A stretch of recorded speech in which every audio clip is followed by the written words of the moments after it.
Hi, gang. It's Kale. And Patrick. Coming up on today's episode, we discuss our Fab Five Scariest Disney Moments. As always, we discuss the latest Disney news, and we close out the show with some quick D. All that and more on today's episode of Gays Do the D. To all who come to this happy place, welcome.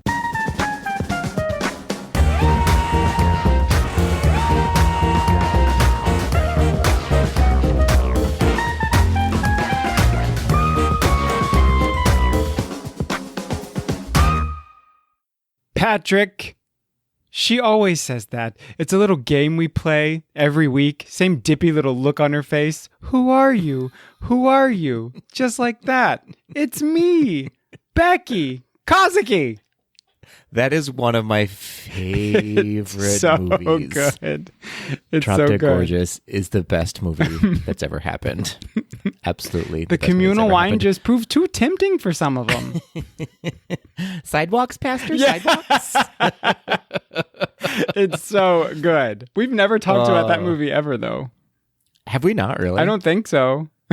Oh, okay. We can do that right now after I just say Kale, the trick and the treat English. Ooh, I like. Yeah. Okay. Thank you. I thought you would. I curated that just for you. Oh, thank you very much.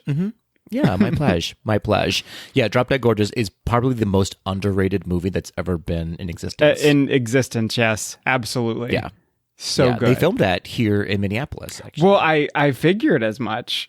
Fun fact, they talk about the Mall of America in a big scene, and they're not actually at the Mall of America. Oh, no. Just a little behind the scenes for you. No, well, so it's like everything is shot in Atlanta these days. Yeah. And it's funny because it'll be something that's set in New York, and it'll be them like turning off of Fifth Avenue, and then all of a sudden, like, it's Peachtree Street. Right. Like it's somehow supposed to be downtown Manhattan. Yeah. But really it's the first exactly. place I ever got mugged. No, but it's whatever. That's for Ron and Cut. That's the yeah. All right. Sorry. How are you, Patrick? I'm good. Thanks for asking. It's fall. Well, is it fall officially? I consider when it does fall. Actually start. Okay. We could look it up, but I don't have the time to do it. But yeah, it's my favorite season ever, the autumn. I always feel like I feel my most at ease as soon as like it gets a little bit cooler in the air. Like I feel like my nerves just calm down a little bit. There is a so not so much. I don't like being cold, but I will say the transition from hot weather, like the fall, the transition from the hot weather to it cooling off, there is a sort of calm or ease. Yeah. Like you say, it just sort of comes over you and washes away all the fear and resentment. Well, that's never gone. That's always there. Yeah. Like, even though I feel like I've never been busier, I'm so busy. I hate when I say that. I sound so silly. Gosh. But with it, because of the fall, I feel like, it's a fun busy, though. I like the things that I'm doing right now. Yeah, for sure. I mean, I'm still like, I wake up every day still, fueled with vengeance. But it's nice to not be like sweaty. So yeah, because you can put on a jacket, still, right? It makes it all better. How are you, Kale? How are you doing? I'm doing really, really well right now. Work's going amazing. Having a great time with friends. Just doing the most. I'm kidding. That's I'm doing really well, but it's because I'm really just being super chill right now, which like never happened. If there was a word that would be the furthest word from describing me, I think it would be chill. And so it actually feels kind of good to just sort of have like a routine, I think that sometimes that's specifically for a mind as anxious as mine. So Fair enough. it feels good. But I'm doing really good. Halloween party this weekend. Ooh, already? Yes. Wow. Are you someone who buys pumpkins and starts like having pumpkin spice lattes in September? I'm not crazy actually about the taste of pumpkin. That's not a judgment to like all the like people who love pumpkin spice stuff, because I am that obnoxious person in the winter that loves everything peppermint. And so but so no judgment to pumpkin spice people. I'm just not huge on the taste of pumpkin, but I love every like apple scented thing in the fall or apple flavored thing in the fall. That's my absolute favorite. But I'm actually, we've talked about this before, I think. I'm not a diehard fan of Halloween. Like, it's my least favorite. I don't know why. It's my least favorite. I don't like being scared. I don't like being cold. But I love candy. But you can't have candy. Not after 5 You won't sleep. Yeah. It'll be an absolute mess. Yes. But I have a costume planned. It will be debuting on, not debuting. Debuting? Debating. Debuting. It will debut. You use all the letters in the word. Wait, didn't you and I used to do a thing like a couple years ago where we would try to intentionally mispronounce a word that was very, very obviously, like, wouldn't we say like appreciate? And we would. Oh, I 100%. Didn't we went through a phase? Yeah, we went through a phase where we. Yeah, yeah. If you use all the letters in the word, it sounds ridiculous. No, we did, but yeah. So stay tuned for Halloween costume pictures. I'm very excited. Is it Disney themed or is it's not Disney, which is funny because it's the party is the Steamboat Willie's Halloween party, and that's typically funny. We always we just took a small break. It's been Disney for. You usually don't do. You've done like Jack Sparrow once, but you usually don't. I feel like you don't usually do Disney costumes. I did. Well, we did Jack Sparrow, and then I did Jack Sparrow, and then the next year, what was that? We did the villains. I was Ursula, Mark was Cruella, and then Roger I think was Maleficent, and then the next year we did Disney princes who had been drowned or who had died. So I was Eric having drowned, and then Mark was Kristoff dying of frostbite, and then Roger was Prince Charming rotting away, turning into a pumpkin. It was the sickest, coolest thing ever. That's right. And then during lockdown, when we were like struggling for ideas, I think we decided to come up with this like the Tremaine family country club idea where Roger was like Gentleman Tremaine, and Mark and I were, the ugly stepbrothers. I do. So okay, so you only do Disney costumes. I take it all. Yeah, this is actually the only year we have not. So fair. Okay. Yeah.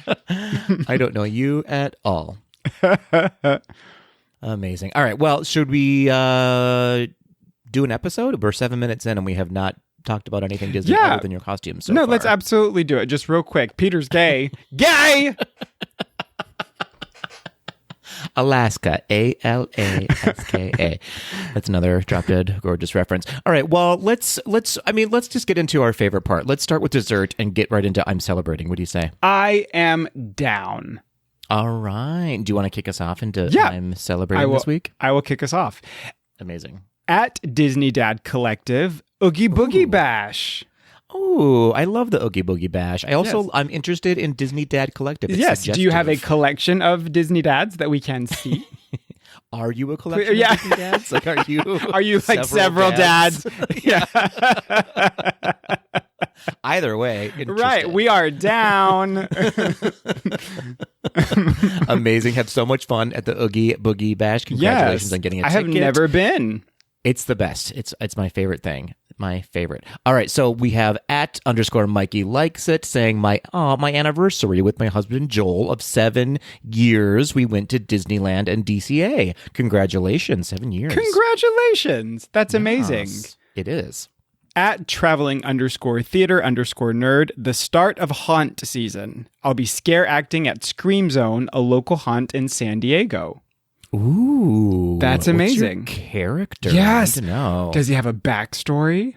Is there a chainsaw involved or a weapon of some kind? Ooh. Should we create a backstory? Okay, the backstory is gentleman scorned for what? He was part of the Disney Dad Collective. And no longer part of it. Okay, was exiled from that and hit. Then you know what? Weapon is a belt. All right, is that too self-serving? I was kidding. We have to move on quickly. Yeah, sorry. We have at the Disney Parks teacher saying heading to Walt Disney World for the long weekend. Very excited for you. Okay, principal. You better be a principal in the parks. At RW Cub Dad, my husband's birthday and a birthday trip to Walt Disney World. Happy birthday, husband. Happy birthday, Cub Dad. Another one. Another suggestive. Yes. You know what I'm saying? I don't know. There. Well done, everybody. And then we have, rounding out the celebrations this week, at Sean Cruz, on my annual week-long vacation in Palm Springs with my best friends from college. Love that. I have a question. College. Yes. I have a question, Sean Cruz. When do you work? Because I feel like every time we have a celebration, and live your life, but totally, boy, you are on all the vacations, and I'm jealous. Listen, I also I do not suffer from FOMO. If anything, I suffer from FODM, the fear of doing too much. Yeah, but when I see Sean Cruz on Instagram, I get so insanely like he's living the life we're all supposed to be living. Absolutely. So please tell me how you do it, but don't stop doing it. You know what I mean? Don't ever stop. But just explain. Yeah. Yeah, please let us know how it is that you are always on vacation, and well done to you. Well done to you. And well done to everybody. Thank you for sending in your celebrations. We love to see it. So Patrick... Yes, Kale. As per usual, from your episodes with the other co-host, there are listener feedback. I guess mine are pretty perfect and don't require such a thing. It's true. I have no notes for your episodes. Okay, at Miss Melanie 23. Hello, you gorgeous people. I finally got around to listening to your anniversary episode and wanted to quickly share how truly amazing I think you are. I've been a fan of the pod for a few of your 5 years and am continuously enchanted with every moment of listening pleasure that you tirelessly curate for your adoring tweedles. Bravo to you all on the milestone and cheers to another 5 years of fun. P.S. Just for the record, I've never ever been to the Coral Reef restaurant. P.P.S. I think JT's podcast-style Disney character would be a blend of Cogsworth and Lumiere. He knows all the things and delivers it all with charm and style. All my love and hugs, Melanie. Aw, Melanie, who lives outside temporarily sometimes. Who lives outside in the woods temporarily. JT is... a combination of Cogsworth. He absolutely is, yeah. Do you know one of our tweetles, I can't remember who it is, and they're going to be mad at me for not remembering who said it, but said also like a dash of Archimedes, the owl from Sword in the Stone. Yes. I was absolutely. Yep, spot on with Archimedes. And also a little Merlin. Ooh, okay, I see it. Yeah, he's a little Merlin. Because like a genius, but like I feel like also sometimes I would be like, JT, are you sure? Do you know what I mean? but I would go along with it. Like, right. I would still go, but I would be like, are you sure this is safe? Oh, yeah. I like that. Okay, well done. So JT's just all the smart characters and we're all the dumb ones. Great. Fair enough. All right, well, moving on. Oh, and also thank you, Melanie. We love you. It's been too long since we've seen you. Okay, so at C_Ross22_ also sent us some listener feedback saying, can confirm I went on vacation to my home state of Indiana, not the name of my significant other, as I am very much single. That's in reference to you and I asking if he went home with Indiana or to Indiana. Oh. Listen, context, and thank you for clearing things up for us. So they go on to say, nonetheless, this was a very important trip to me, as this was the first time going home to see my extended family after publicly coming out as gay on my birthday this past April. You better work. Yes, congratulations. Indeed. They go on to say, it was special to get reassurance, acceptance, and love from my family. While I've only been listening to GDTD for a little under 2 years, congratulations on making it to this 5-year milestone. The 5 of you all, Patrick, JT, Kale, Ryan, and Adam, have provided me with hours of laughs and entertainment on my long drives down I-4 to work at Walt Disney World. You guys create a magic that takes me out of whatever situation I am in and makes me feel as if I am in the room listening to the show live. I look forward to seeing what the next 5 years looks like. Also, I look forward to the potential of meeting the hosts and other Tweedles in the upcoming Run Disney events, Wine and Dine, as well as Marathon Weekend, as those will be my first time Run Disney races. Until then, keep up the great work, and here's to another great 5 years. Oh, that was so sweet. Thank it was. you. And listen, congratulations on coming out. And also, I'm so happy that you have a support system in your family. That's amazing. And thank you for the kind words. Thank you so much. Absolutely. Yeah, we love a supportive family, and very thank you much for your so. bravery. Yes. And we hope to see you at Walt Disney World as well. I will be at the upcoming Wine and Dine. I won't be at Marathon Weekend because I'll be in Disneyland instead for their half marathon weekend. But hopefully we'll see you this November. Yeah, I don't know when I'll be there again, but if you just happen to see a pair of legs with eyebrows, it's me. There's a good chance it's Kale. Amazing. Okay, so we have a really fun announcement to make before we get into the news, Kale. But before we have that dessert, we have to have our vegetables, and that is This Week in Disney History. Are you ready? That was a trick. It was. That was absolutely a trick. Well, it's a scary episode, Kale. Okay. And now it's time to get into your fear of Disney history. Is there a quiz? There will be a quiz at the second one, but the first one is a birthday, so no quiz. So you can take a pause, take a beat, and listen to this birthday. So 116 years ago, Kale, on October 8th, 1907. Your birthday! My birthday, 1907. Animator Art Babbitt was born in Omaha, Nebraska. Babbitt was inspired to become an animator in 1930 after seeing the skeleton dance sequence from Silly Symphonies. He joined Disney in 1932 and worked on major projects for the company, including animating the Wicked Queen in Snow White, Geppetto in Pinocchio, and the Stork in Dumbo. He is also remembered within the Disney animation community for fine-tuning Goofy's personality by giving him his signature clumsy walk. Babbitt was named a Disney legend in 2007. That's amazing. I like that. I love the idea of giving, like, we know Goofy because of his like sort of his demeanor and but his sex appeal and the way that that too. But the way that he moves and carries himself is like it's clearly Goofy, and that's cool that he invented that sort of that walk that he has. Fun fact, if I ever had a son, which not a chance. No, but we talked about this. They're not letting you have a kid. I would want to name him Geppetto. Oh, I love that name, actually. Geppetto. I do too. It's sick. It's a really good name. It's a sick name. Yeah. Old style Italian and German names are incredible. Yes. Yes. Well but done. I would be furious if people shortened it and called him Jep. I would lose my mind at a PTA meeting. I could be down with like pedo though. I could not. I could definitely not. Moving on. Moving on. I heard it back in my head, and now we're reversing that. Oh, don't speak, Patrick, off the cuff. Just stick to the script from now on. Okay, moving on. 35 years ago, Kale, here's your quiz. Are you ready? Okay, yep, ready. 35 years ago, October 8th, 1988, this TV show, produced by Disney's Touchstone Television, debuted on NBC.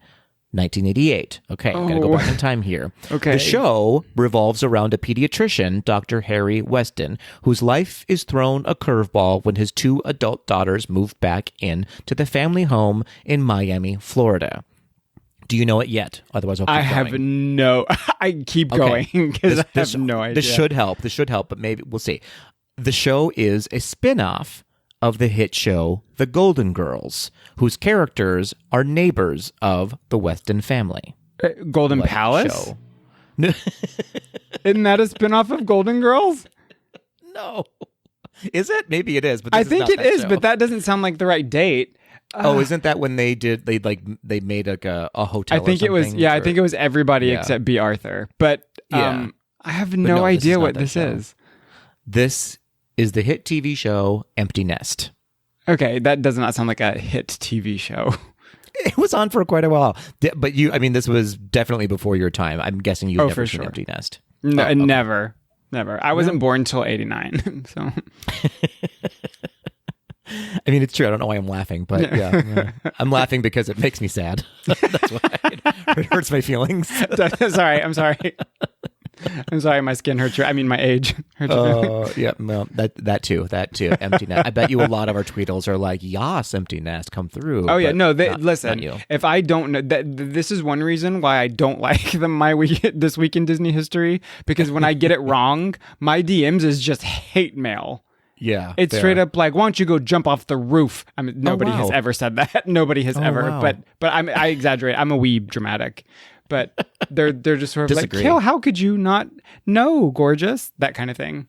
I think you took some liberties there with that. But okay, so that was this week in Disney history. Kale, are you ready to announce something that we have been waiting to announce for quite some time, but we had to wait till the time was correct. We had to wait till things were actually like things came to fruition, and they finally have sort of ready to announce this. Do you want to tell our Tweedles what we have in store for them this season?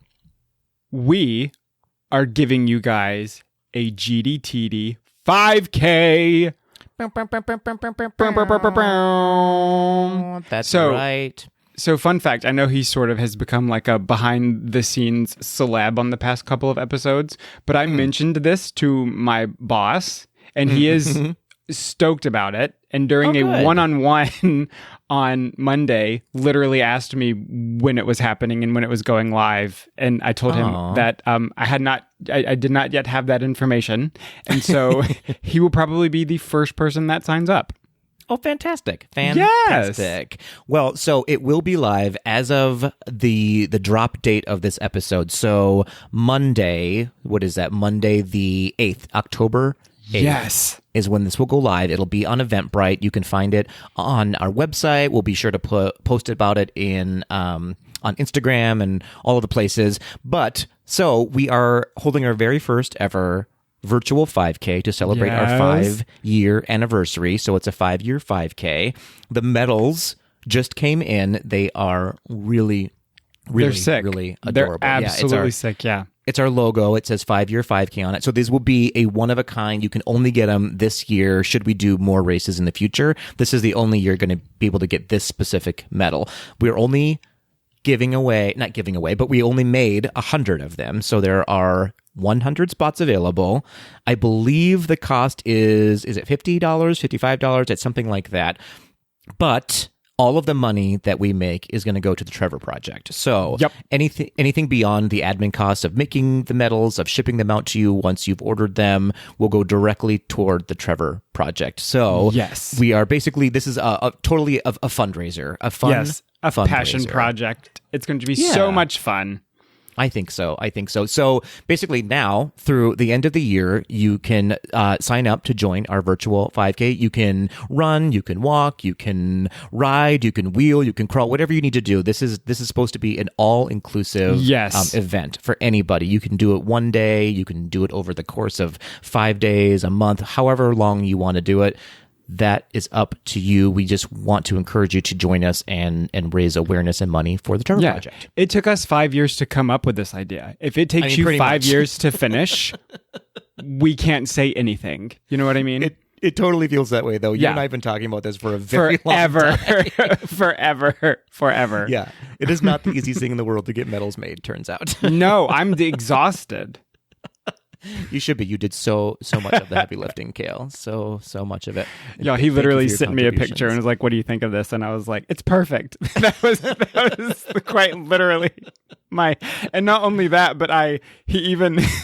Sorry, I'm putting our personal business out there, but you even sent it to me on Instagram, and you were like, "Well, I already sent it to your Instagram," and I said, "No, text it to me." I didn't couldn't be bothered to just open Instagram. I couldn't. I'm so sorry. It's true. So I flew to Atlanta and held a picture of it outside and then flew home so you could see it for the first time. Amazing. We were so excited to run or walk or whatever with you all. Yes, absolutely. We want to see your pictures after you sign up of you in your Disney outfits, whatever you want to do. Post them on Instagram. We will forward them to the rest of our Tweedles. We're just very excited about this. We're very proud of it too, because we're hoping to raise a good chunk of change to the Trevor Project, which is one of our a place that's very near and dear to us. We absolutely. Course, we believe in supporting our community, obviously, but with that comes supporting our future, and the future are these kids in need who need this crisis line just to get through the day. So check out thetrevorproject.org. go to our website, gazetothed.com, and there will be a tab. There will be a tab there that says the 5-year 5K on it, and sign up. Sign up, y'all. It'll be through Eventbrite, so you don't even have to prove your times or anything. We just want you to join so we can send you that medal. It is a trust system. It is a trust system. Anything else? Am I missing anything, Kale? No, just dress fierce. Dress fiercely and run swiftly. Or not.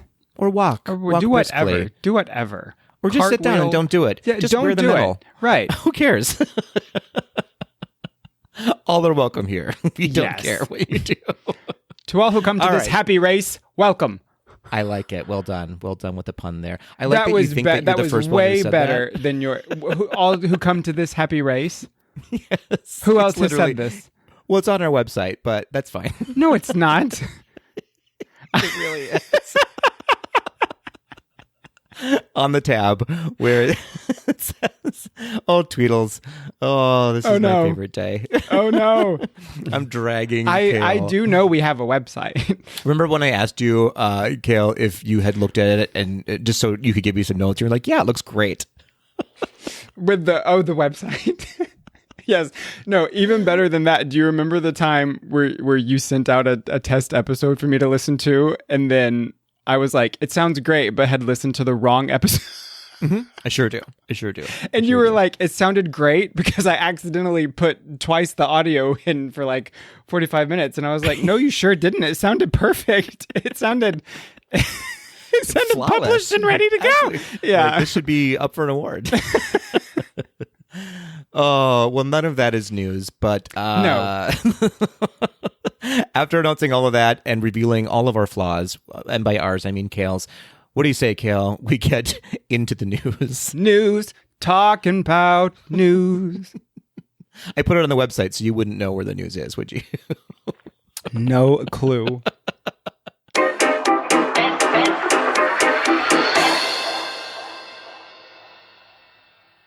Do people quote Drop Dead Gorgeous to you being from Minnesota like they quote Designing Women to me being from Atlanta? Surprisingly, no. They quote Fargo to me a lot, though. Oh, even better. Well, even though Fargo actually isn't even in Minnesota. No, it's which not. Is the funniest thing. No, but that's hilarious. But why not? Oh, we're already off topic. Look at us. We're 27 seconds in. I know. Gosh, I'm the worst. No, we're the best. That's what you mean to say. Aw. Positive affirmations. Yes, this is true. That's what it's about. Okay, so news. We're talking about news. Not a ton. News. No, there's not a ton of news. Not of like really big announcements, but some fun ones, I would say, right? All right, so let's just jump into it. So the first story we have on the news reel is Disney recently launched their Wish Together campaign, celebrating their long-standing relationship with Make-A-Wish and the November 22nd release of their animated feature, Wish.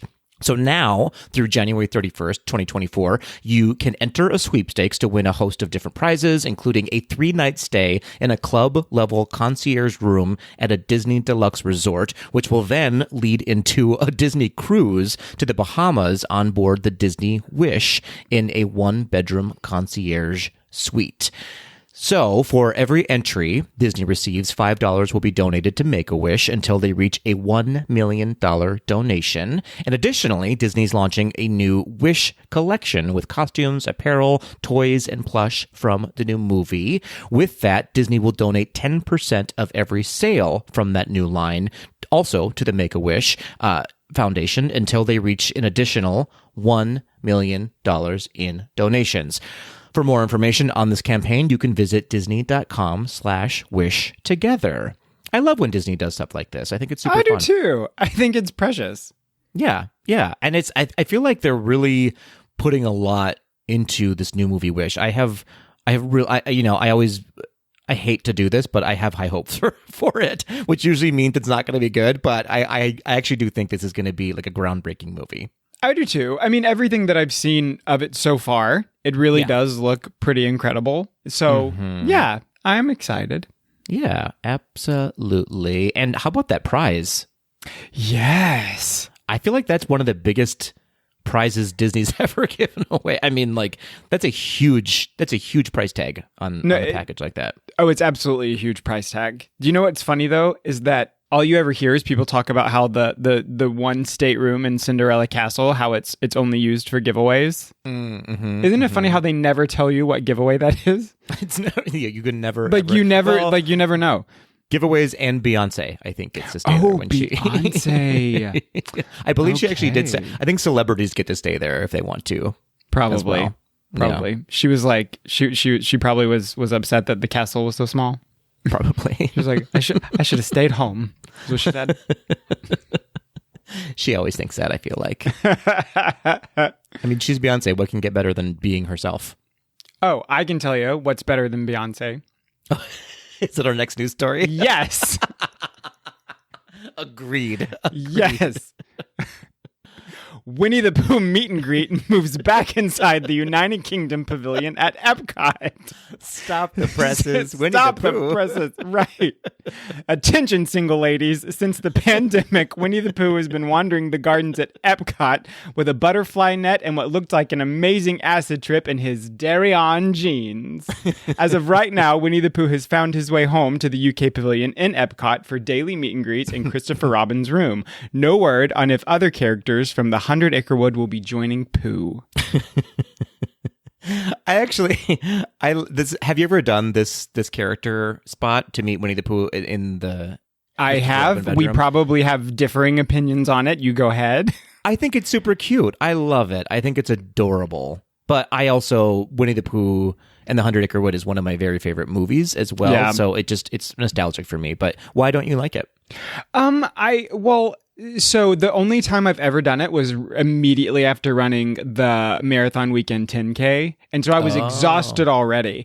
And then I remember it had a feeling of almost like it was the setup of a horror movie, like a giant bear in a cartoon bedroom, and it's behind everything. Like it's not like a front end. Like don't you go like behind the pavilion pretty much? It is. It's like deep into the UK pavilion, yeah. I don't know. I feel like they could do some. I like the idea of meeting him in Christopher Robin's bedroom. I just feel like it could be a little bit less terrifying. Fair.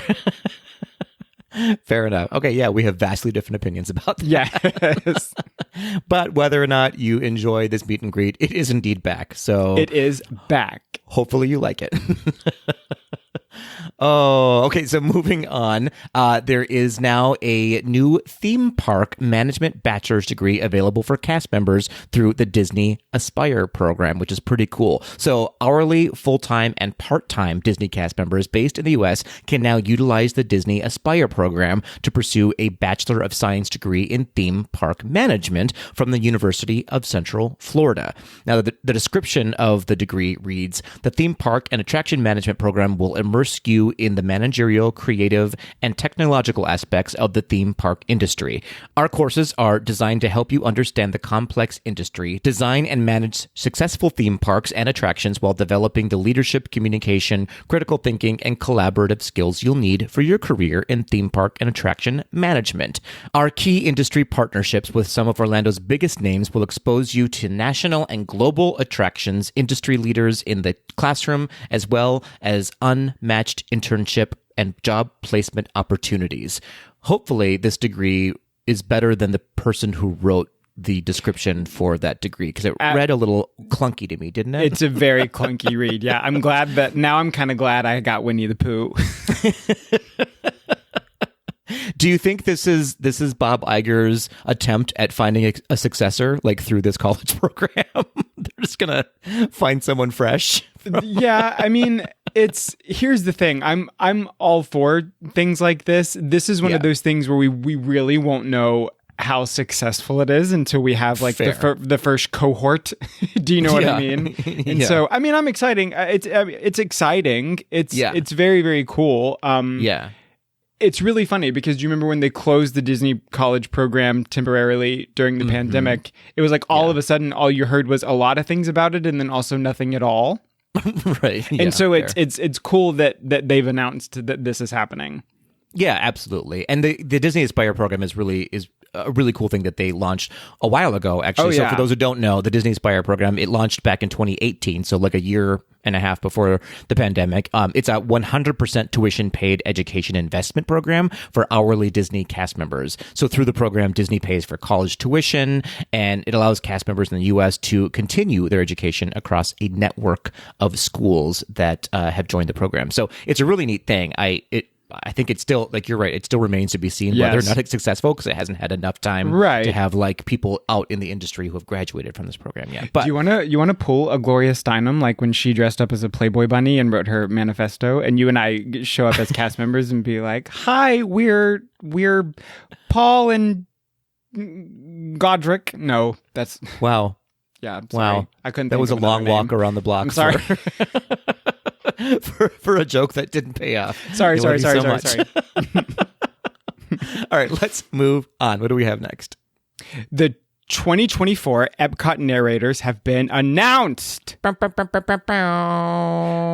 you ready for this? I'm so ready for this. Okay. Who is narrating what is it? The Nativity? Is that what they read? I can't remember. I believe so, yes. Which still, it feels very outdated to me. Don't you think? Yeah. I feel like they can come up with a different story. 407 years ago. It's super weird. I just mean, it just feels like a little not inclusive to, like, I don't know. I have feelings about them reading the Nativity at Epcot, but that's not. Yeah. No, I will agree. We will table that for a full episode. We will. An episode in which we get canceled immediately. Yes. So we have Anne Margaret. Ooh. What? What? Fun fact, I did not know that she was still alive. I'm not going to lie to you. Well, same.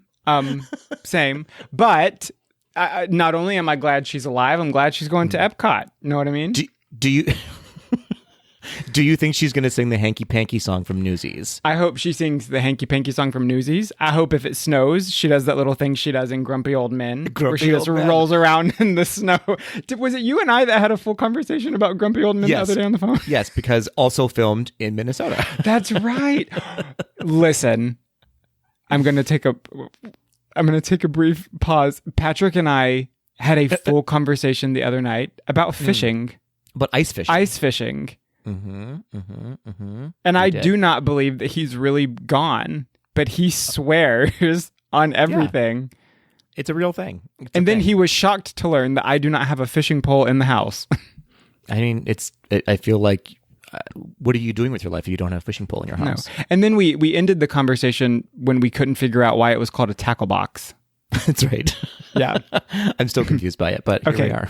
Okay, Simu Who else? Okay, great. Simu Liu from the November 30th to December 2nd. We have John Stamos from December 3rd through the 5th. Neil Patrick Harris from December 6th through the 8th. Marlee Matlin from December 9th through the 11th. Brendan Fraser from December 12th through the 14th. Eva Longoria from December 15th through the 16th. Joey McIntyre. That's the Joey most. It's somehow more random than Anne Margaret, isn't it? It's super. I don't random. know how. Super random. But Joey McIntyre, December 17th and 18th. Sterling K. Brown. I would love to see him. I would love to see him do a lot of things, and I will listen to him read the Nativity. Okay. That's fair. December 19th and 20th. Jordan Fisher, December 21st through the 23rd. Stephen Curtis Chapman from December 24th through the 26th. Audra McDonald from December 27th through the 28th. And Lisa Ling from December 29th through the 30th. This is actually the first time I'm sort of excited by the lineup of It's a really good lineup, yeah. They got great, and a lot of new people, too. Very much so. I think that, like part of me is excited that Anne Margaret is doing something. That sounded shady. That sounded so shady. But it's like, like you said, we haven't heard from my love. It makes you sort of wonder, like, is she doing something for Disney? Like, I always wonder when they have these people come in of like, are they getting ready to? What if she's Mother Gothel in live action Tangled? I mean, that would be phenomenal. I would stand up right now and shablam on the like if they announced it right. I'm not even kidding. I would. Amazing. Who are you most excited about other than Anne Margaret? Apparently, I think so. When trying to think about it from an artistic standpoint of like someone's voice actually narrating, I think Sterling K. Brown, he has the type, right? Like he has the type of voice that I think would really do well with something like that. Like it's Sterling actually K. shocking Brown, to me that he doesn't do more like voiceover stuff, like as far as like ride commentaries, and do you know what I mean? I've been saying for a while he should be the voice of Spaceship Earth, the next voice of Spaceship Earth. Absolutely, he should. He would kill it. Absolutely, I think so too. I mean, I will miss Judy, but it's time for not a white person to be voicing Spaceship It absolutely Earth. Is. I completely agree. So. All right, so moving on, our last story is one that you added to the lineup, Kale. Yes. Thank you so much for contributing. I love you when are you do welcome. It. So the headline reads, visiting a Disney park with your family just became much cheaper. So as Disneyland and Disney World slash their ticket prices for children, which is by prices. Big announcement, right? Yeah. So let's see. The Walt Disney Company announced that children's tickets at California's Disneyland and Orlando's Disney World will be discounted beginning October 24th. So children ages 3 to 9 are included in the new price cuts for tickets that will come, quote, as low as $50 per child, with the option to purchase 1, 2, or 3 day passes per a company blog post. The tickets will be valid for use in Disney parks from January 8th, 2024 through March 10th, 2024, with no blackout dates. This is a great idea because I feel like this is just ramping up. Like, what a great holiday gift to get your kids. Absolutely. A less expensive ticket to the parks, because then now the families can maybe... more families can afford to go. No, I completely agree, especially considering, you know, most big families who have more kids than they do adults. Do you know what I mean? It's insane to, No, I think that this is really great. That's why I put it in the news story. Well done. It just makes sense. I wonder if they're just trying it out and they'll do it long term, because it feels like kids 3 to 9, I mean, it's like these are the people who are going to be Disney consumers in the future, right? Absolutely, and it's a very impressionable age too. So if you get them in the parks, they're going to be long-term investors, basically, in the Disney company. For sure. And I know that sometimes I could probably be more quiet, but, you know, I find it necessary to say, and I don't think that this is lost on anybody, but a Disney trip is expensive. It is a privilege to go. Do you know what I mean? It is, you're a privileged person if you get to go and spend a lot of time at a Disney park, right? We say it a lot. Yeah, if you can go more than once in your lifetime, then absolutely. Privilege has found you. No, very much so. And so I kind of, in a way, I hope that this is like the beginning of Disney kind of hearing us, maybe, of like, you got all that money. I don't, but I keep giving it to you anyway. Right, yes. Do you know what I mean? And so it's, it just makes sense. So that's great. What a good story to end on. I think so too. Well done, Kale.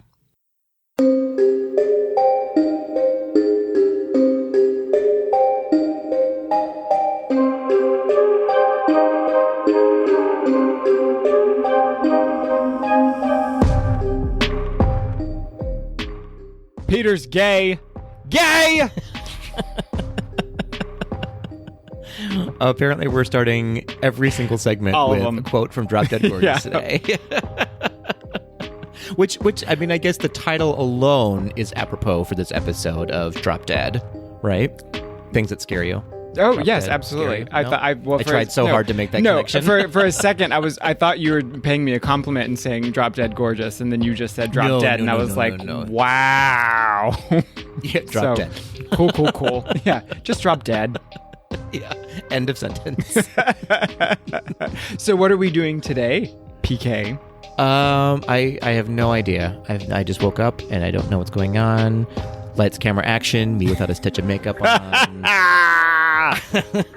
No, I'm excited. As per our usual, apparently, we're doing another Fab Five episode. Yes. Kale. We love we do. We love a Fab Five. We do. I think we just like surprising each other. No, that's part of it. It's super fun. And then you and I also will talk about each one of them for an hour. So it's like an hour. Yeah. So this will be people on a long commute. 15-minute segment. Mm-hmm. Right. Which is fine. And then do you have a list of honorable mentions? Kind of. I actually, full disclosure, like, So we're talking about Fab Five things that scared us as we were growing up, basically. At least that's how I did the assignment. Yes, of same. Not things that scare me now in the Disney world atmosphere, but things that scared me as I was growing up. Absolutely.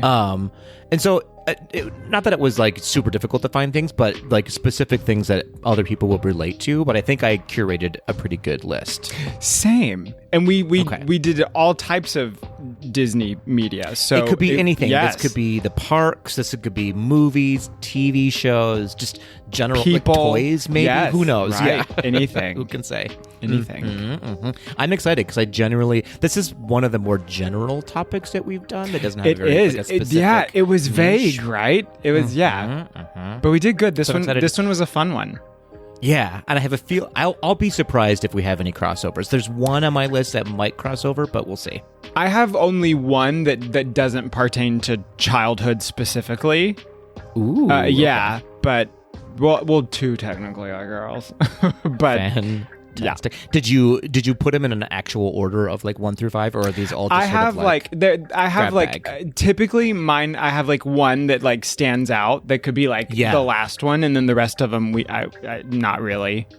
Okay, I think I'll do the same. Okay, perfect. That's how we'll do it. Love it. I'm excited. It's for those of you at home, follow along with us. Let us know what things scared you about Disney when you were growing up. Maybe scare you now to this day, but like generally gave you the heebie-jeebies when it came to Disney. And if you screenshot a picture from my Instagram and send that as your answer, consider yourself blocked.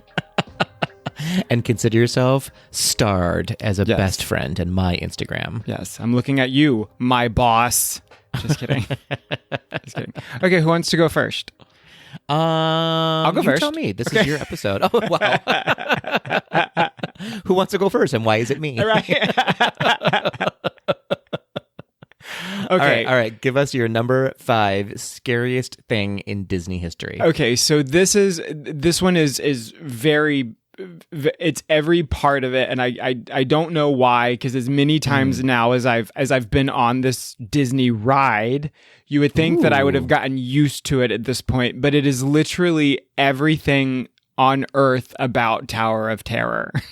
Yeah, fair enough. Literally everything. I don't like the queue to Tower of Terror. I don't like the way it looks on the outside when you're getting ready to queue. I don't like the inside of the building.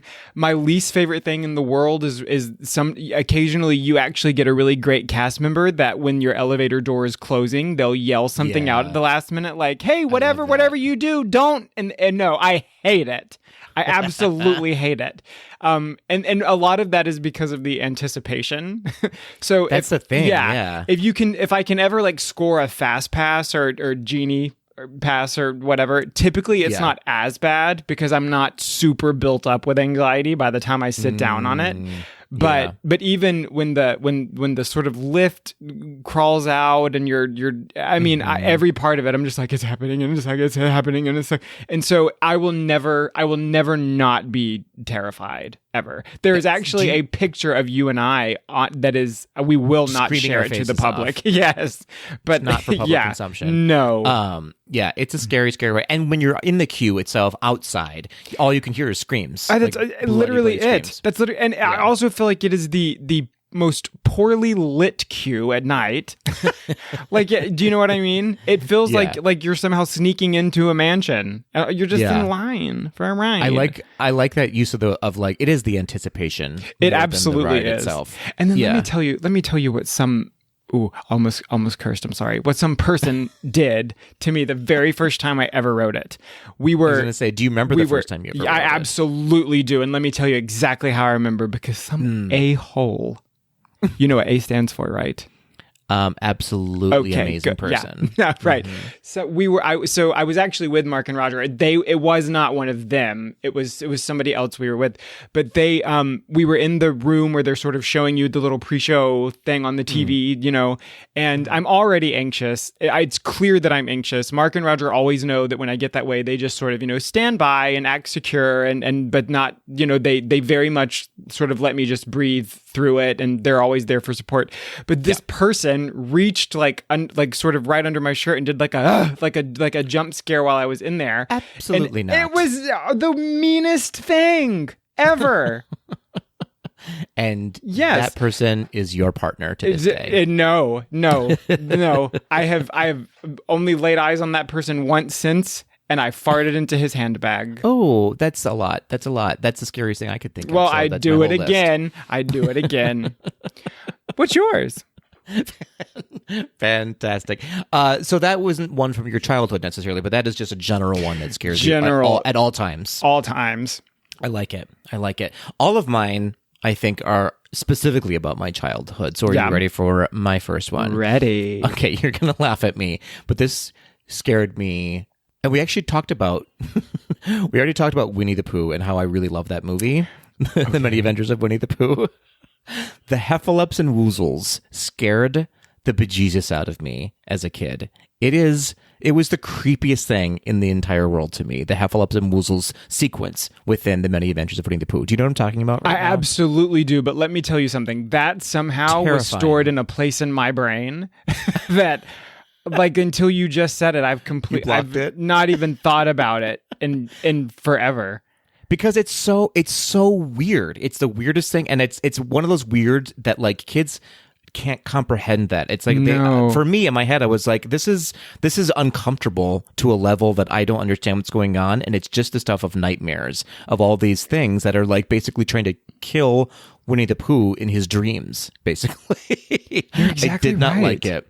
Specifically, the two that are tango dancing randomly for absolutely no reason at all. They just that would be me tango. though. If I was some type of like spooky haunt, it would just be.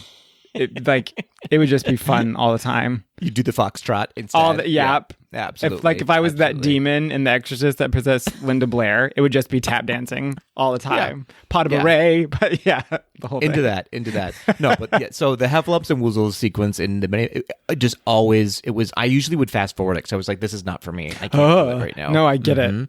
Mm-hmm. So that is my number 5. A little peek into Baby Patrick, afraid of Heffalumps and Woozles. Very nice. Okay, so this one is from my childhood. Okay, great. And nobody is going to agree with me on this one, but I can remember being a kid and would somehow always sort of forget that this happened in this film. Okay. But it's funny because it's not even, there are far scarier things in The Nightmare Before Christmas than this specific part.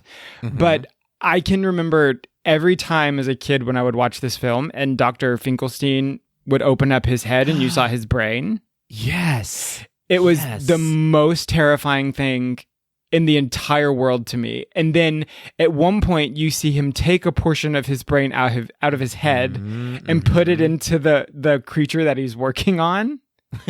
And it would mess me up for and then I would watch the movie again like within a couple of days. But I would literally close my eyes and I could see Dr. Finkelstein opening up his head and removing part of his brain to put into another body. The part that made me like uncomfortable was when he would just scratch his brain. Oh gosh, I know. Yeah, it just gives me like the creepies. And then also it's the whole explanation also that's creepy because Sally is somehow more put together than he is. Yet we know that he made her, but his head is clearly it has a hinge on the back. Who made him? Do you know what I mean? Like it's totally true. Yeah. Who made him? He's made of metal. There are bolts in his face. Dr. Finkelstein is the creepiest thing in that. The way, like when he talks and his lips they don't stop. They do like a quiver. Yeah. It's awful. It's awful. It is a creepy character for sure. In a movie that's not necessarily creepy, even though it's The Nightmare Before Christmas, but they specifically did a number on that character. Oh, they absolutely. You were definitely supposed to dislike him. Like you wanted her to get away from him. Do you know what I mean? Well, yeah. Anybody who's supposed to be like a quote unquote caretaker, but is not representative of actually good caretakers is creepy. Even though if you really think about it, she was the one like poisoning him and stuff. She did try to kill him. She did several times. Warm sport. I would too, though. If you took your head off and scratched your brain, let me tell you, it would take one time for you to open up your head and let me see your brain, and I promise you, cyanide for dinner. Amazing. Okay, so my next one clearly defines the age gap between the two of us because you grew up with Nightmare Before Christmas, but I grew up with a movie from 1986 on the magical world of Disney called Mr. Boogedy. Do you know what I'm talking about with Mr. Boogedy? Oh, no, I do not. Oh, Kale, you have to give it a watch. Like nowadays, no big whoop, but Mr. Boogedy. So just read the description of Mr. Boogedy on the magical world of Disney is about a novelty salesman who moves his family into a new house, initially dismissing incidents as more of their father's practical jokes. The family soon learns that the house is haunted by people who lived in the house 300 years previously. This was on the magical world of Disney, which was in the wonderful world of Disney, and then but this movie, if you look at pictures of what Mr. Boogedy looks like, it's terrifying. Yeah, I literally just Googled it so I could see, and the poster for it alone, I was like, yeah, pass. Absolutely scared. Specifically as a child. My gosh. Fun fact, David Faustino was in that movie. He was Bud on Married with Children, if you remember. Oh, yes. Show. Yes. Yeah, a young David Faustino. Anyways, a lot of our tweets are going to be like, 100%, this movie was horrifyingly terrible, like just terrifying. And it was a terrible movie as well. Like when you watch it now, it's like, what were they doing? But it scared the crap out of me. I had no business watching this in 1986. Mr. Boogedy. That might have to be our next GDTD watch party. I think you might be right. We might have to watch Mr. Boogedy. Okay. It's pretty short. It's like 50 minutes, I think, long. That's perfect. So, yeah.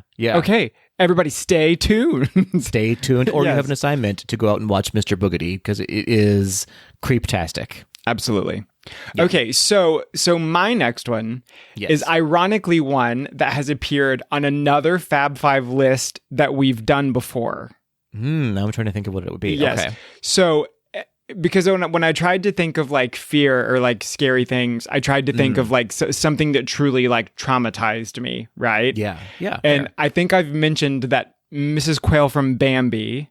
Oh, I had a feeling you were going to bring up Bambi. Yeah, that to me, it is the most traumatic scene of any film ever. Yeah, I mean, it's absolutely terrible. Like the gut wrenching sound of her voice and seeing her fly out of the frame and then fall dead back into the frame after you hear a gunshot.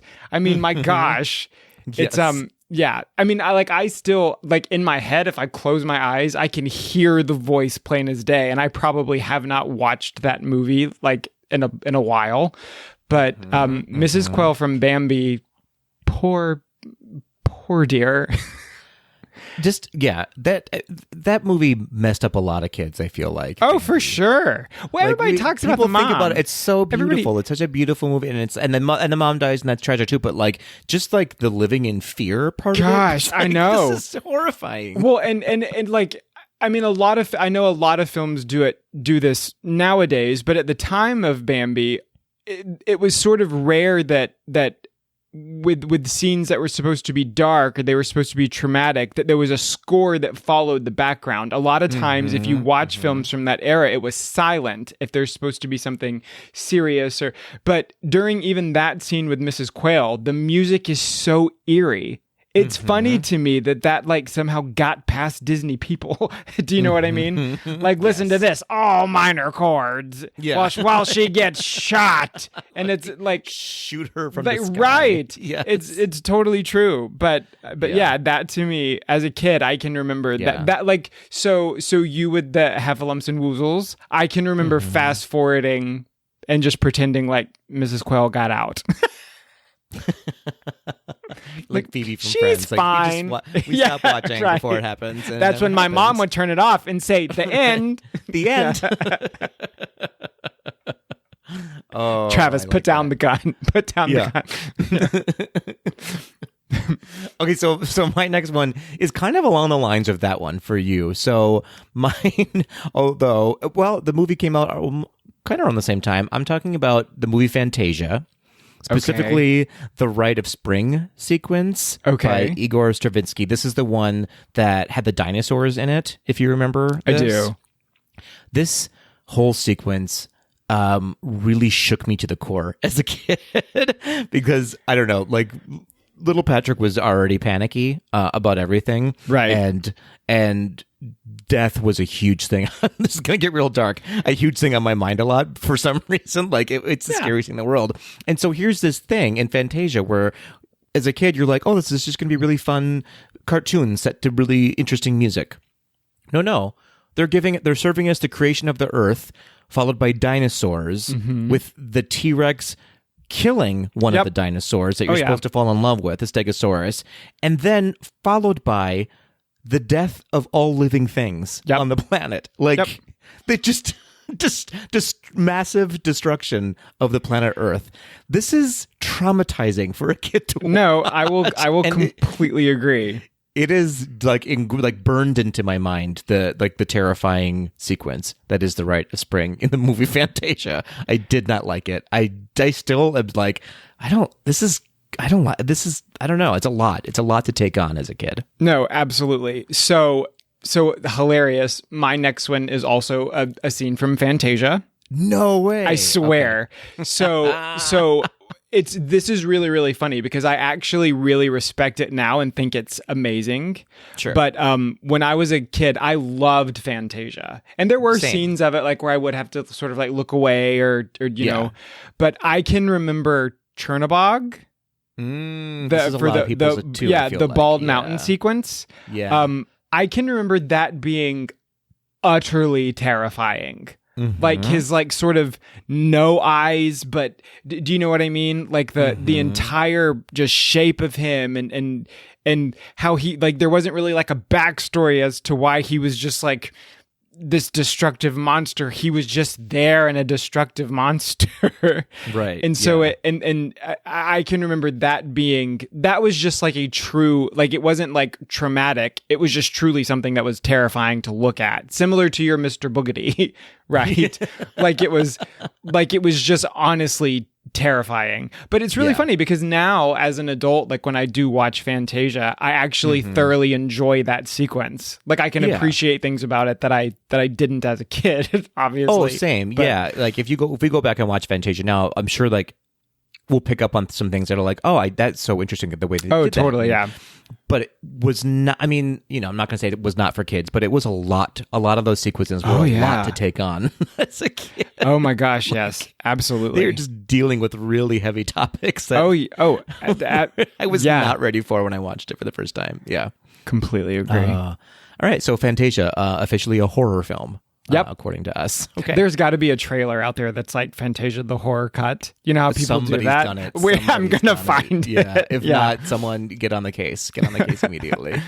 Okay, so a lot of mine are movies, and this next one is a movie as well. And it's one that we have reviewed here on the podcast. And I think I talked about it before when we did review this movie, that it was the thing of nightmares for children. I'm talking about 1985's Return to Oz. Oh boy.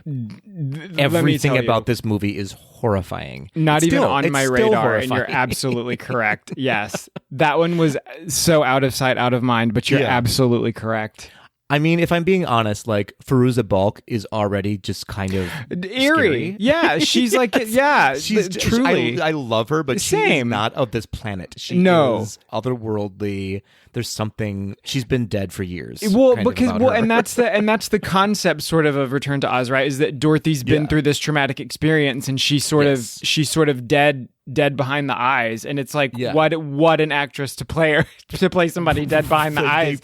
They chose correctly. They absolutely did. But you're right. There are so many parts of that movie that are, it's just like, oh my God, what? The Wheelers were definitely in my nightmares for sure. Mombi's collection of heads. Gosh. That would move and look at you. And then she picked like the worst one to like wear all the time. And that was the horrifying. Yeah, that was like, why would you pick that one? Right. That's your face? I don't know. But yeah, no, the whole thing, just dark, messed up, was not for kids. It was a horror film, I feel like. It's an absolute horror film.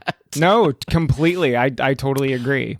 But also the trauma of like, if you grew up with The Wizard of Oz, right? And then they tried to sell you this bag of goods as the next Wizard of Oz when the characters were all like, not the characters. See what I mean? Like, it was just... it's a hard concept for you to to go, yeah, this is a sequel to The Wizard of Oz, but the characters aren't quite the same. They're a little bit different, and they look different and sound different. It's weird. It's a weird concept to pick up on as a kid. No, I agree. So since you mentioned Wizard of Oz, I didn't put this on here because it's not a Disney film. But when I was a kid, the scariest thing to me in any film were the flying monkeys from Wizard of Oz. Terrifying. Like absolutely. Like I can remember like it was hard to watch the movie out of anticipation of them like coming on the screen. It was awful. And that was me with the Wheelers in Return to Oz. They were like that. The next version of the flying monkeys were the Wheelers, and it just really like traumatizing for me when I watched it for the first time. That's rough. Return to Oz. Are we already at number 1? We are already at number 1. We've only been talking for like 13 seconds, it feels like. How are we doing this? And how did we get through a Fab Five in 22 minutes? Because it's too scary. We don't want to. Right. Well, my next one actually has a story to go along with it. So here we go. Everybody, buckle up. Buckle up. So this is just like a funny story, and I'll have to find. I know that I have pictures somewhere. I tried to find them in preparation for this because it's absolutely hysterical. Not at the time, it was not, but the very first time that I ever went to Disney World, I was like less than a year old. My parents had taken me, and I was obsessed with Mickey Mouse. And the entire trip, all I kept saying was Mickey Mouse, Mickey Mouse. And my mom had made it this very grand thing where it was going to be like the very last thing we did on the very last day. We were going to stand in line and I was going to get a picture with Mickey Mouse. And I was so excited. We were in line. I don't remember any of this. Keep in mind, this is just the story that I've heard a million times. Right. Yeah. And apparently when we got there and we turned the corner and there was Mickey Mouse, I screamed bloody murder. Lost it. Like it was the most terrifying thing in the entire world.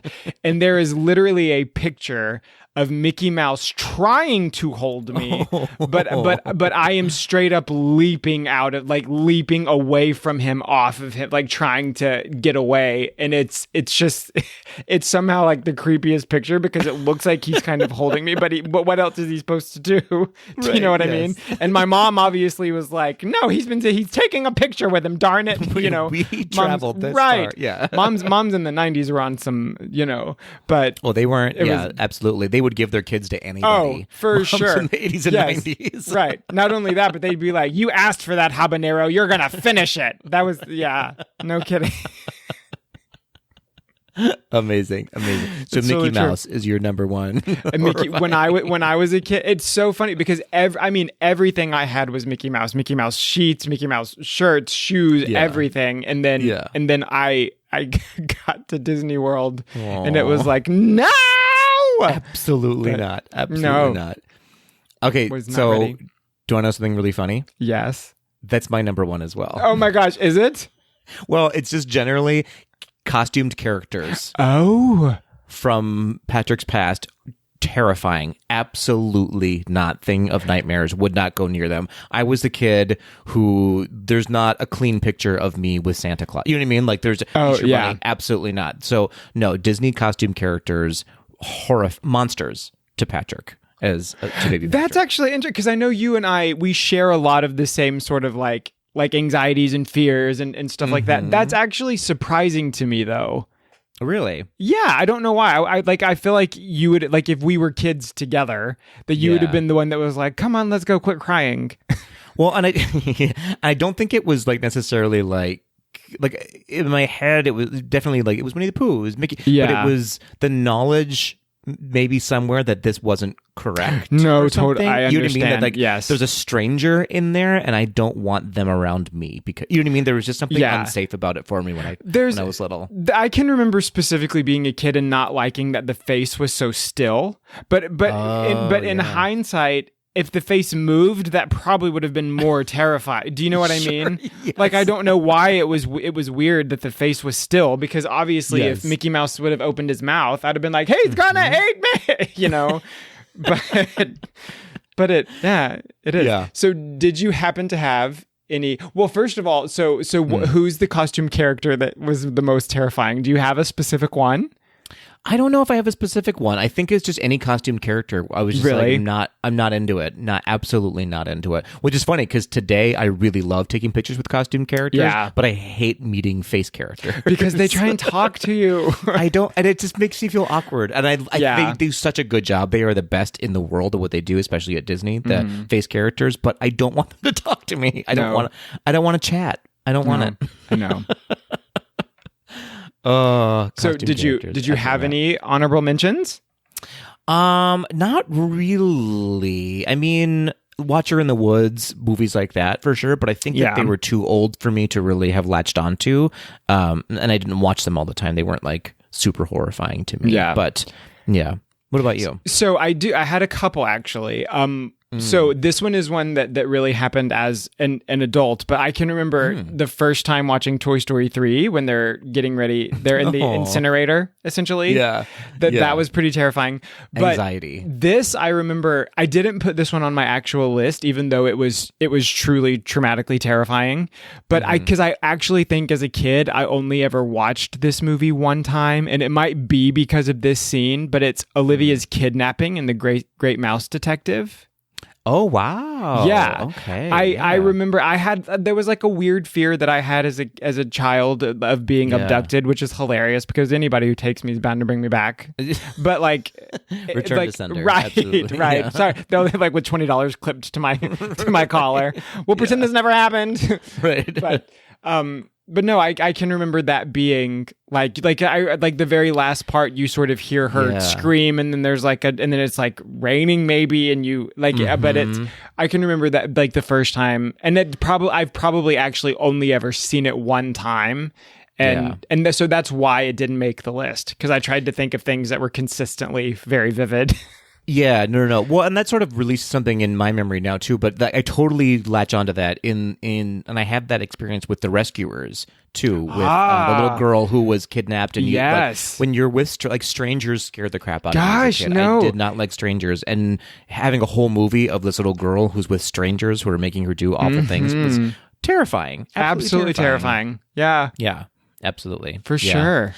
I would say also in Who Framed Roger Rabbit, the judge scared me a lot. When the shoe, when he dips the shoe in the dip. With the dip and all that stuff. Absolutely terrible. When I killed Giovanna! Yeah. But now I'm super jealous because this year at the Oogie Boogie Bash, he's a character. He's one of the villains that you go through the treat trails. But he dips the shoe in the thing. And he does the thing. Yes. I would cry in person, I think. Yeah, it's how about horrifying. How about you and I also said they stole this idea from us because we said last year that they should have Mother Gothel be a character and look what they did. Look at what they did. Now. We know you're listening, Disney. They listen. We to know us you're for sure. Yeah. This was fun though. I really like there is a dark side of Disney that does terrify kids. Oh, and absolutely. Us specifically. Yes. Completely. And then I wrote this one down as an honorable mention too, but this was also another one that didn't happen. But the beginning of Rock and Roller Coaster, when it because anticipation, any type of countdown, 5, 4, 3, 2, I can't.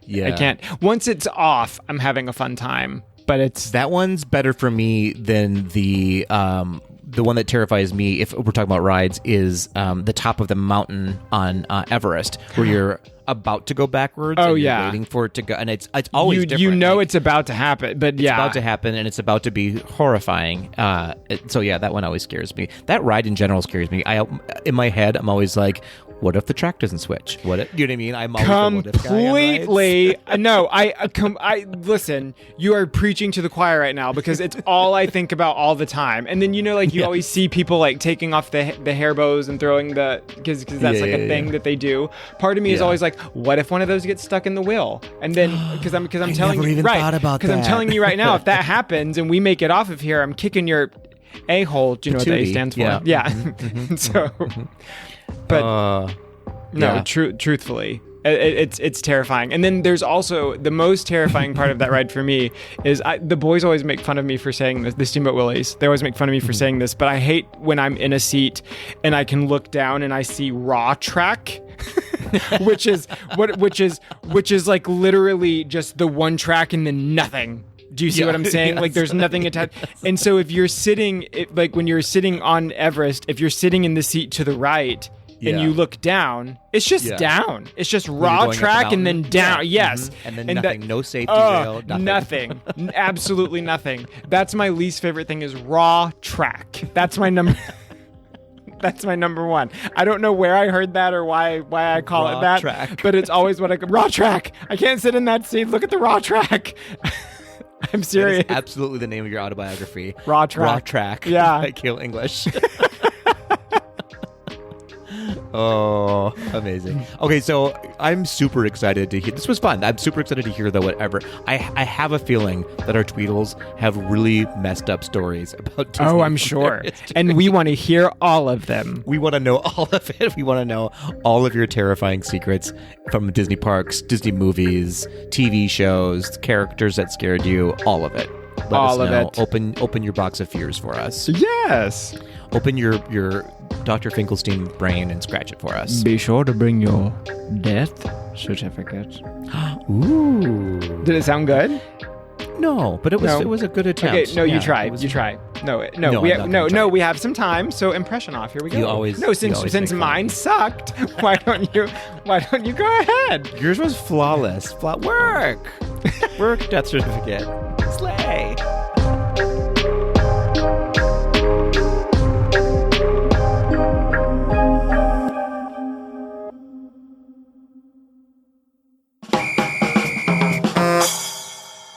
Hey, Kale. Peter's gay.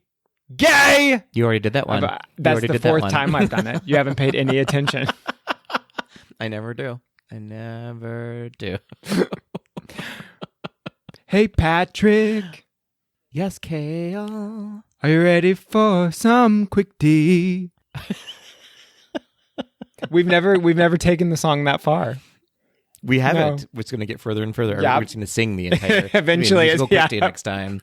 Me against the quick amazing. tea. I am ready for some quick tea. Are you? I am. Okay, we have a couple of questions. Let's Can we do do it. a couple of questions? Yes. We have time. This is the first time in history that we have time to do it. History, and I feel like we've talked nonsense. We've recapped all of Drop Dead Gorgeous. We've done all of it. Play-by-play. Of I Drop Dead know. Gorgeous. Absolutely.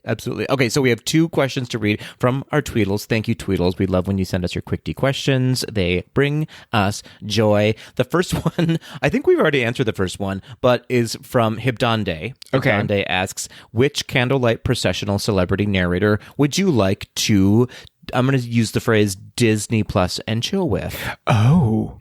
I mean, Sterling K. Brown all day long. Oh. Don't you think? Yeah. No, not for you? Yeah, probably, but Okay. In a pinch. part of me thinks it would just sound really chic to Disney Plus and chill with a new kid on the block. Joey McIntyre.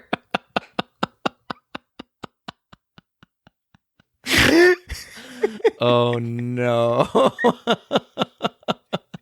He's got the right stuff. I know. No, I would also have to say Sterling K. Brown for sure. Sterling K. Brown or Anne Yes. Margaret. You know, why not? I mean, she's got some top energy. Why not try? Yeah, But Sterling K. Brown all the for way. sure. Oh, the Joey McIntyre. I can't with you. Absolutely not. Absolutely not. Okay. All right. So our next question is from Stevachu, who asks or says or tasks us with. Here's how I say it. Add a film-based attraction to each land in Magic Kingdom. Okay. What are each of them? Okay, so let's start. Let's see. Fantasyland. What is going? Well, I know we've talked about a Rapunzel attraction in Fantasyland. We have, Correct. yes. Does that still hold? I think so, for sure. Okay, I'm down with that. Rapunzel. What would it be? So it should not be a dark ride or a boat ride. It needs fantasy. This is what I'm thinking. Maybe something where you're somehow. This is going to sound absurd, but where your cart is somehow attached to what looks like Rapunzel's hair, and you're being swung. So almost sort of maybe like a Dumbo style ride. Oh, that's kind of cute. Yeah, but you're like that. seated like in the crease of a little braid or something. I love that. Do you know what I mean? You know what they could also just do though? I mean, this would be really simple if it wasn't an attraction necessarily, but like they just replaced Bibbidi Bobbidi Boutique with like Rapunzel's hair salon or something like that.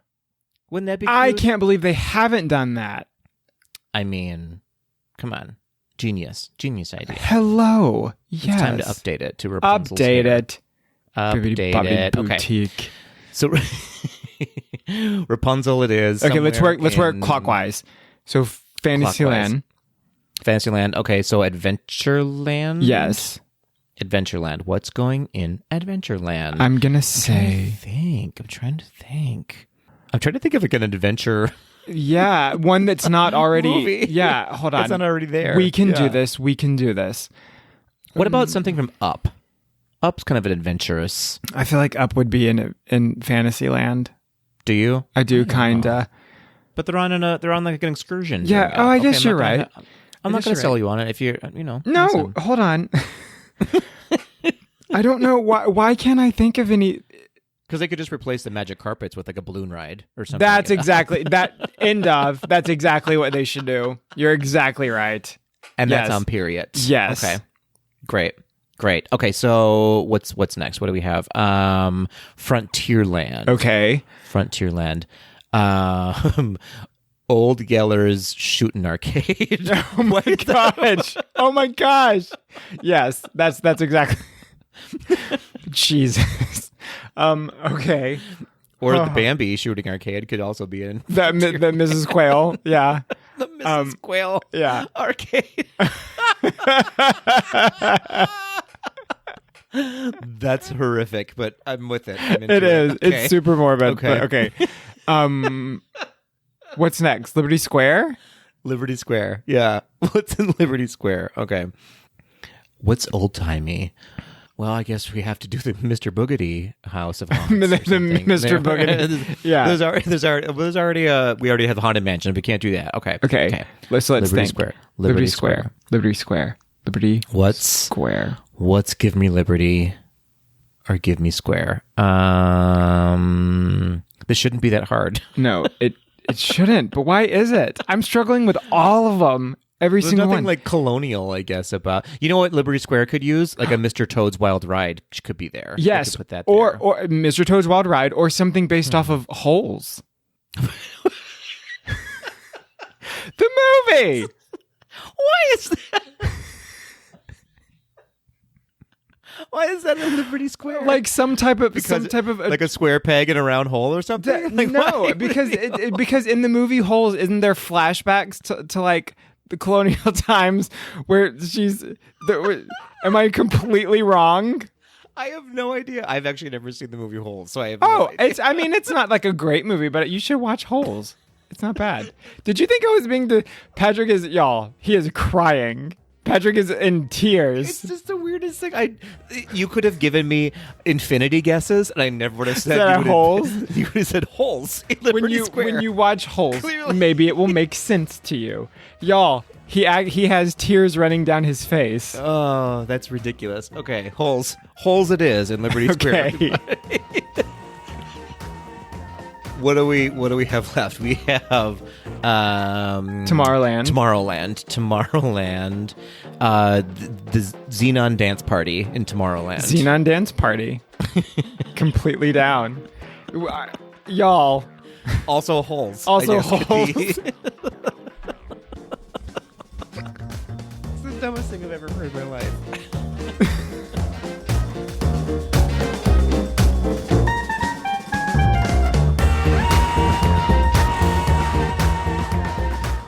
That will do it for this episode of Gays Do the D. Thanks for listening.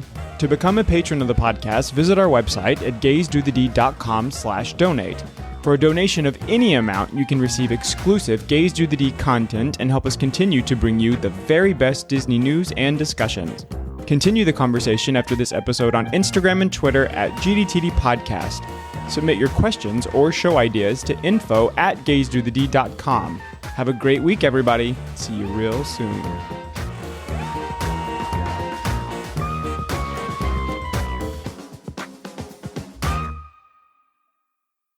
Also holes. Also I guess, could be. holes.